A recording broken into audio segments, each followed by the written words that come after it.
Hey everybody, today I am going to be reviewing Conclave. This was directed by Edward Berger. I knew next to nothing about this film walking into it, other than obviously the director attached to it as well as the stars. This is a film that takes place at the Vatican, and it is about the selection process for the Pope. And I would say this film takes a very direct, methodical approach to that subject. There are so many ideas I think you could explore within this particular story about such a decision, but I think this movie is more trying to emphasize the political trappings involved over maybe like a profound exploration of progressivism versus traditionalism. We're dealing with political strategy versus maybe personal choice, loyalty over morality, and the sort of things that we ignore in the election process versus the things that we emphasize, especially when it comes to scandals. But all of it is filtered through this very ritualistic vocation. It's the simplicity of such a lifestyle taking place in the church that is so disconnected from everybody else. And I think it's really interesting to examine that. Somebody who, lives their whole life devoted to faith. I saw this as kind of like an updated version of 12 Angry Men, like a minimalist morality play. But here's the thing, 12 Angry Men, I think that's a solid, a strong piece of work, whereas I think Conclave is not. 12 Angry Men feels like a lovely painting compared to Conclave, which feels more like maybe like a well-done etch-a-sketched version of said painting.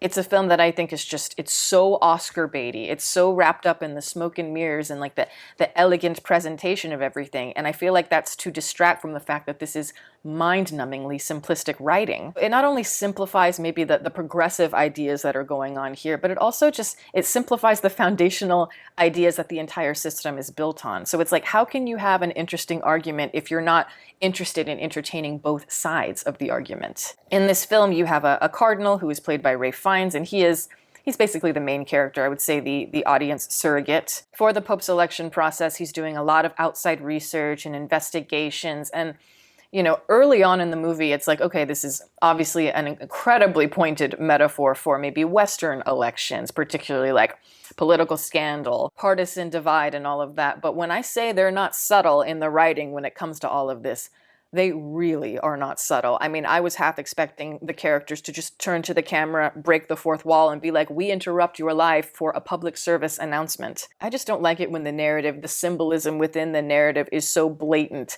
that it starts to replace the authenticity of the subject at hand. And in this case, obviously, it is the church. But that is my massive problem with this film. It's like, yes, there is craft. Yes, you can tell very talented people came together to make this thing happen. Absolutely.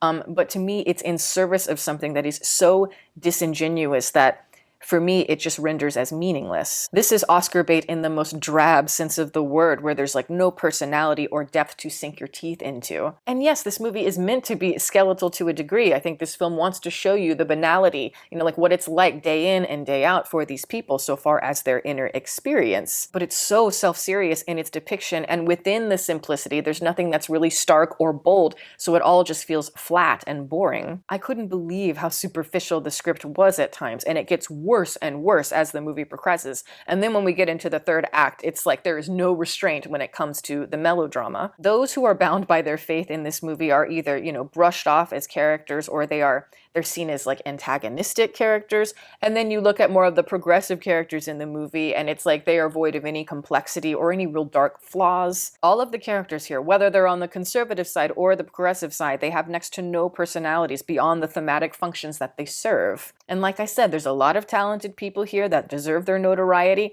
As an example, the cinematography in this is beautiful, but I only want to look at that more outside of the context of the movie, because if you look at it that way, it's like, yes, you have beautiful compositions that are very reminiscent of like a Carl Dreyer film or like a Ingmar Bergman film. But a lot of these shots are inserted almost as if they're like a moment of reflection, a moment of pause after the dialogue in the scene that we just heard previous. Or they're there to, capture a sense of order within the church. But when there's nothing to meditate on, when there's, again, nothing to contemplate in this movie, then these shots, they just look pretentious. It's almost like all of this is there just to be like, remember, this is an important film. It matters. I hope you got your niceties on to watch this. The score, too, has that kind of like neoclassical chambery quality that I think is just so minimalist, and we see that over and over and over again. It is predictable. It's everything about this is one note. And even the performances. Ralph Fiennes, as an example, he's obviously a wonderful actor, but I don't love him when he does these more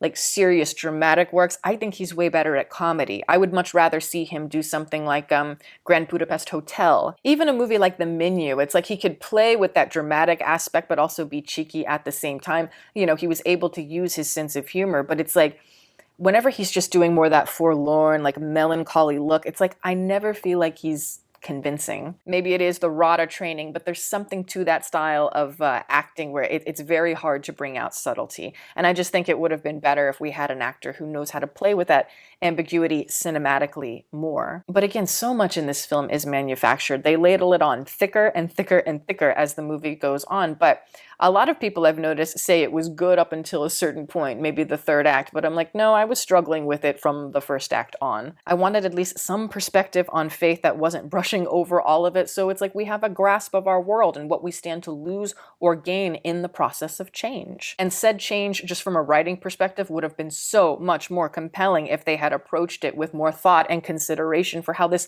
would have really gone down at the Vatican. Instead of turning it into some progressive fantasy wet dream, it's like, I don't care what it is. If you're pushing any sort of agenda, whatever it is, if you're shoving it down my throat, I'm not going to like it. I'm going to question it. So yes, I don't recommend this film because this movie wants you to believe it's really important, but there's a lot more interesting discussions to be had on the topic and more interesting films with some meat and potatoes and some emotion behind it. This is just so calculated. And, you know, the fact that it has all of these talented people involved, I'm just not buying it. I'm sorry. I'm sure it'll get a lot of, Oscar accolades and all of that. And there are people that are going to get into this, find it interesting, but that's not me.